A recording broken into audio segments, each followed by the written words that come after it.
सच जलवा रूबरू है जो मुशगां उठाइए, ताकत कहाँ के दीद का एहसां उठाइए। गालिब का ये बहुत ही खूबसूरत शेर उनकी रिफाइनमेंट ऑफ थॉट यानी नाजुक ख़याली की नुमाइंदगी करता है। तो आज जो है उर्दू की शायरी समझी सीरीज़ में मैं इस शेर पे कुछ बात करना चाहूँगा।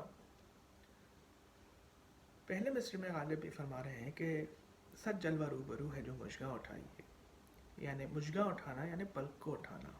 कि अगर इंसान अपनी आँखें खोले यानी अपनी पलक को उठाए तो कई जलवे हैं जो उसके सामने आ जाएंगे, कितनी ग्लोरीज हैं जो उसके सामने जो मैनिफेस्ट करेंगी। फिर अगले मिसरे में कह रहे हैं ताकत कहाँ।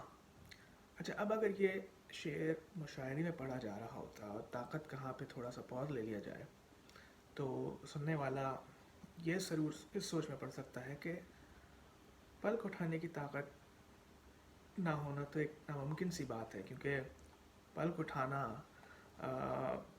आदमी कितना भी कमज़ोर हो, कितना भी मौत के करीब हो, उसमें कम से कम इतनी ताकत तो होती है कि वो अपनी पलकें उठा सके।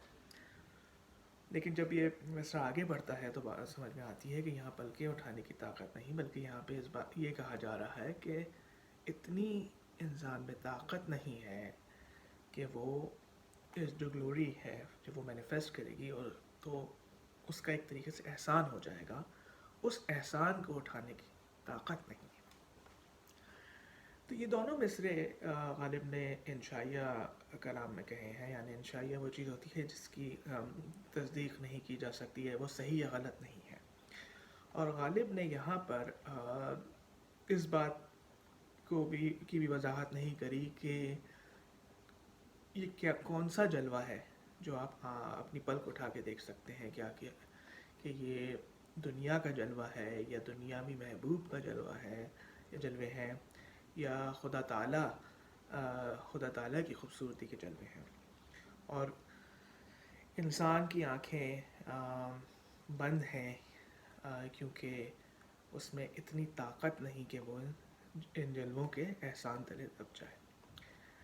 और इंशाइया कलाम में जब अच्छा शेर इस तरह कहा जाता है तो गैर ज़रूरी वजाहत के ना होने से इस शेर में कई कैफियत आ सकती हैं। अब आप इस शेर को किस तरीके से समझें, आपका इस पे या ये शेर आप पे किस तरह असर करे, ज़रूरी नहीं है कि इसी तरह ही मुझ पे असर करे।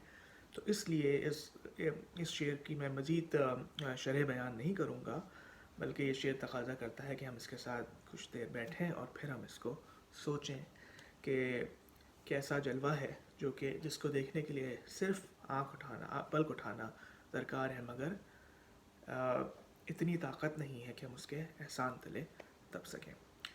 तो उम्मीद करता हूँ कि आपको पसंद आएगा।